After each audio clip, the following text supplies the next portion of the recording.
Does that impress you?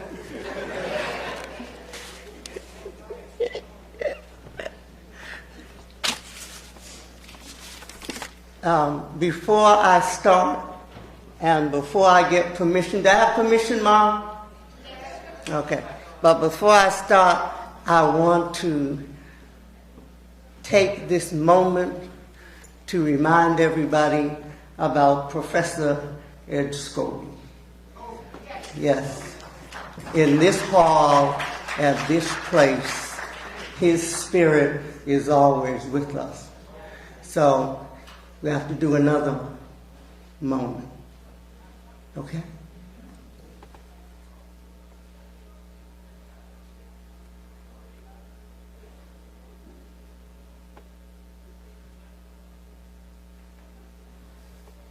Okay.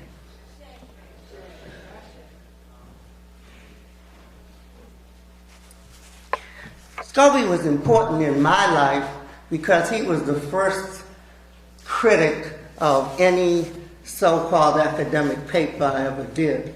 And the first paper I did was on 3 worldviews.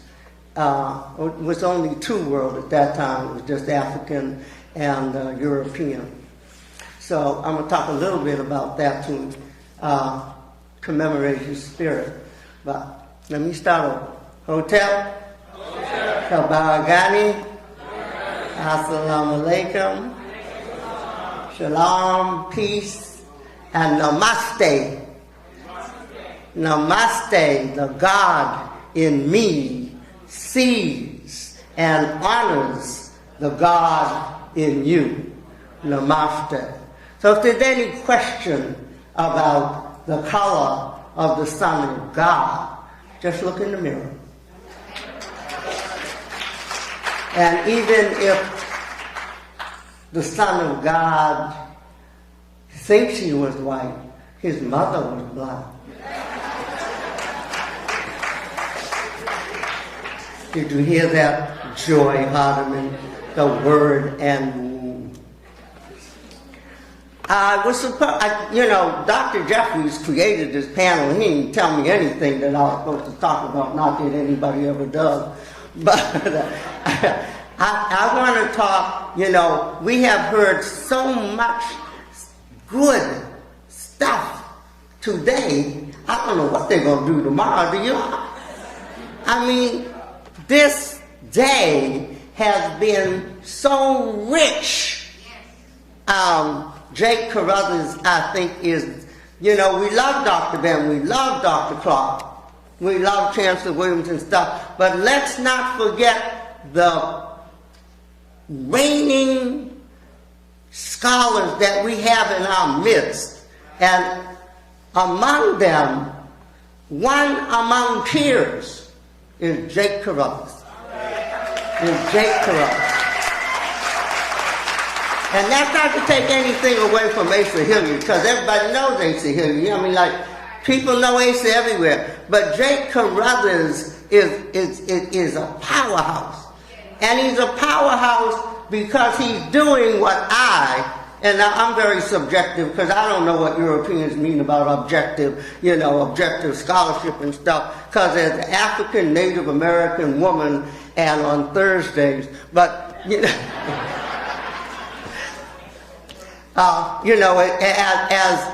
as a non-white male, I can't afford to be anything but subjective, because if I don't look at the world from my subjective personality and understanding and consciousness, I'm not going to see the world. I'm going to see everybody else's world. So what I want to kind of do today is take you on a 50,000 year ago trip. See, because if you want to be African-centered, and we have all these approaches on how to reach your consciousness and stuff, but if you want to deal with African-centeredness, you've got to begin with Africans. You've got to begin with Africa. Now, I'm an African Native American. That bothers a lot of people because they want me to be African. But my husband's African, Jamaican, Caribbean, or West Indian, whatever, comes up. My father was African, Canadian. Everybody's African, Ghanaian, African, Nigerian, African, Brazilian. Only African Americans are just African. Now, that's not a criticism. That may be a very powerful position because we represent the diaspora and we work together. But it requires some insights. It requires us to move consciously to a level where when we think about Africa. Now, most of you think that the indigenous people in this hemisphere, or most of you have been taught that the indigenous people in this hemisphere came over the ice bridge in the Bering Strait. Ain't no black people running all through Asia and come running across no ice bridge and come running down here from Vancouver down to Tierra del Fuego in South America, peopling this continent. Do you believe that? Do you really believe that? I mean, I know Diop says it, Sheikh Anta Diop says it, I know Ivan Van Sertima says it, I know all of the scholars say it, but I am telling you, in my African Native American soul, I know ain't no little black people went running over no ice bridge to populate this hemisphere. Guess where the hypothesis came from? It came from Thomas Jefferson popularized the idea. At the time, he was stealing the land in the Louisiana Purchase. It came at a time when they wanted you to think everybody in this hemisphere was also an immigrant, so they were just later immigrants, so then they, therefore, would be entitled to the land. Are you following me? Come on, most of you have Native American indigenous blood. But if everybody was started in Africa 40, 50, 100, 200,000 years ago, we weren't afraid of the ocean. Europeans are afraid of the ocean. They got the Loch Lomond monster, they're afraid of the sea. The Irish nearly starved to death because they didn't know how to fish. Dumb suckers. The so-called pilgrims in Plymouth, if it weren't for Massasoit and Samoset and Squancho, would have died. And you all wouldn't be around here celebrating the first harvest, which you had mistakenly called Thanksgiving. And those dishonest suckers wrote back to England and said the natives are now paying us tribute after they got through saving these poor suckers from starving to death who had just gotten off of a boat that they stayed on for an entire year because they didn't know what to do on the land until the Native Americans said, this is how you plant corn. This is how you toil the soil. This is how you fish, you dumb suckers.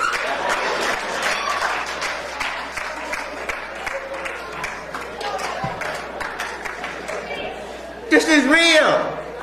This is real. If you want to be African, you have to be African. You have to think, what would the world be like if there were I think this all the time. It won't be difficult once you get in the habit. What would the world be like if there were no white people?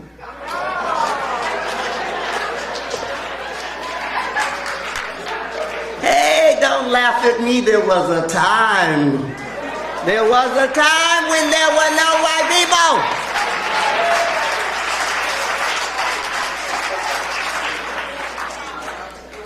1492 is an afterthought. It's not even a semicolon in history.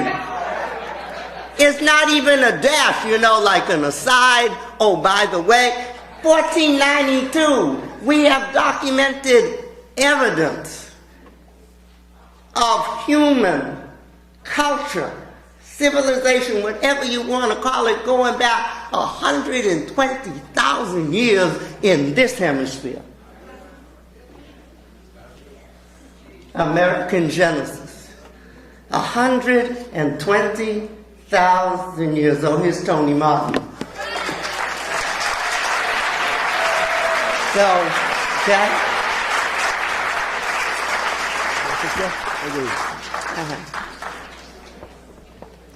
Well, even if you don't want to read it, one of the great chapters in this book is the sinking of the Bering Strait. The sinking. Now, what am I trying to get across to you? I'm trying to get across to you, I don't know whether what I'm telling you is true or even tenable, that Africans, Australoids, Negroids, Pygmoids, whatever those terms are, inhabited this hemisphere 50,000 years ago. 50,000 years ago means that the European, the Caucasoid, was still a Neanderthal. So we know he ain't got on no boat and came over here, right? But if there were Australoids and Negroids and Pygmoids over here, you know, little black men and brown men with nappy hair and thick noses and lips and big butts and long arms and long legs, let me take you on a trip. You're telling me that they went all the way through Asia, they became Mongoloids or leucoderms, and then they mixed with the Africans, and they became Mongoloids, and then they came over the Bering Strait, and then they came down to the equatorial belt, and then when they got in the equatorial belt, they changed back into little black men. You picked up some melanin on the trip and through the ice, because when the so-called Europeans got here, the people in the equatorial belt were all little black men in the Fiji Islands, in the Hawaiian Islands. You go there today, all around the equatorial belt, everybody has an African base. And I suggest to you that they got on a raft, got on a current, and if you look at Van Sertima's work or Joseph Harris' work or anybody's work, you will see that you can get on the currents and ride around the oceans if you're not looking for monsters. Now, my father's people in Nova Scotia on one side are the Micmacs up there by Chittagambut Bay, near the Inuits, which some people call Eskimos, but Eskimos are someplace else. But what is the fundamental thing about Native American ship-going crafts? They don't sink. You sink, but they don't sink. They take trees, and Africans do too, and they take trees and they carve them out, and they put them on the water, and those will hit, and they are ocean-bearing crafts. Europeans make boats with holes in them.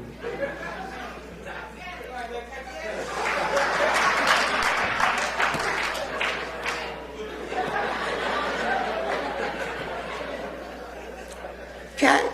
All I'm saying is this. You see this book? It's called Forbidden Archaeology. Forbidden Archaeology. Forbidden. It's written by white people. And in it is a compilation of everything the people found that the standard group of so-called intellectuals have rejected. Because that's what it is. If you come up with an idea that does not support the prevailing accepted interpretation of the world, then it goes in this book. It doesn't go, and you have to understand when you do archaeology, okay, you have to disrupt the area that you got it out of. There is no documentation of anything in the Bering Strait. Not unless you can bury through tons of ice, and find it, it's not there. They have no proof. We as African scholars are up against the lies of Europeans. And we don't need to spend our time arguing with them. Right? We need to go inside our head and say, there was a time when there were no Europeans in the world. What was the world like? What is the diaspora? What are the migrational patterns of the world? How did all these black people get in India, what we call India?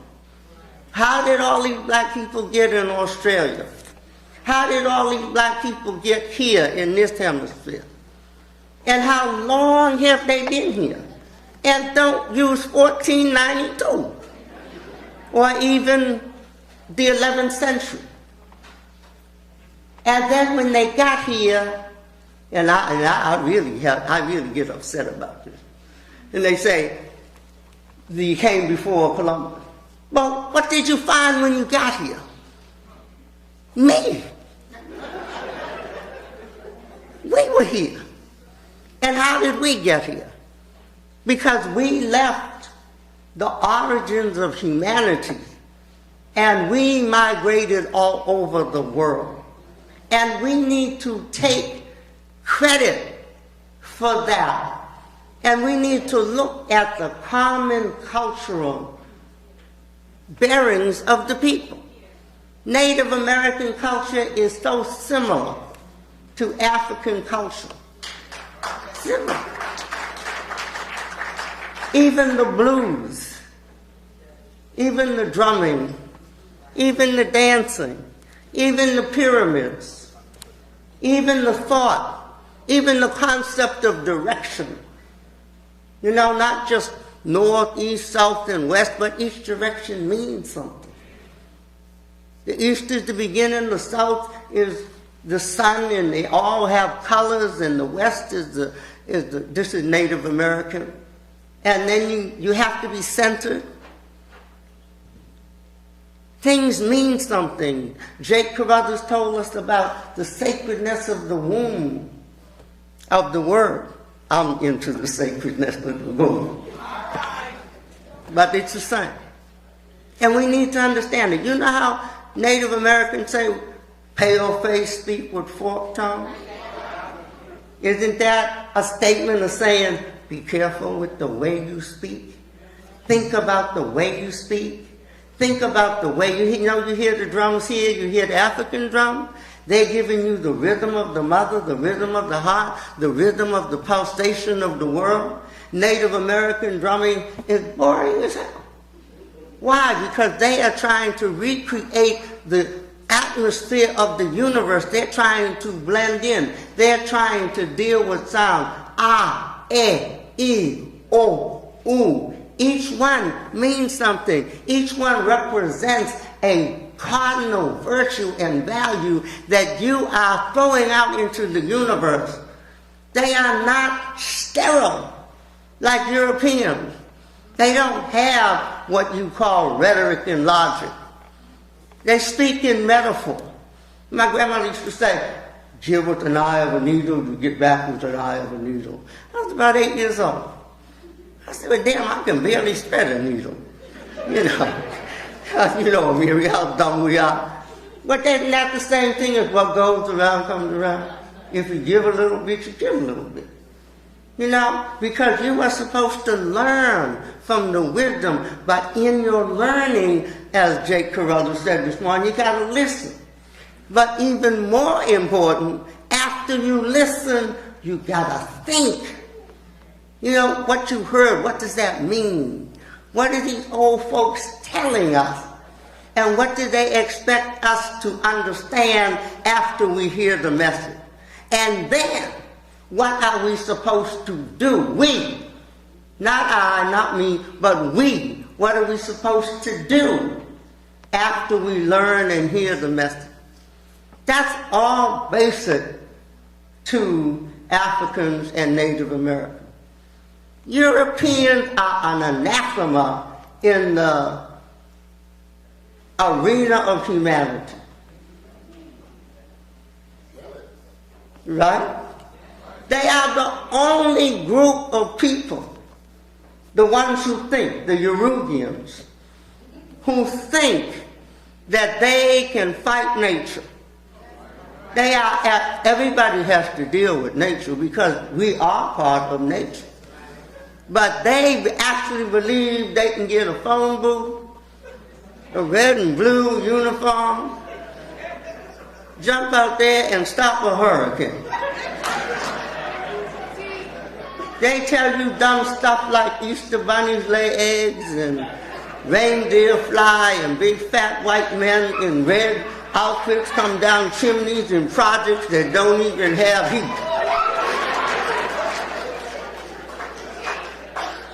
They tell you lies in a sentence. Columbus discovered America and the natives were friendly. In the same sentence. And you sit there, and if I have any message to tell you today, it's that we have to take our African insight, our African paranoia. We have to read whatever these caucasoids wrote. And we have to say, I wonder what's wrong with that. Because they are dedicated to the lie. And our struggle is to find the truth. And we cannot use them. We have to use them to some degree, but we can't use them as the paradigm, as the route to the truth. They can only show us where not to go. And like Martin Luther King said, this is a burning house. These people are alienated. These people, their whole projection is to get into space. And I think we ought to send them there. Okay.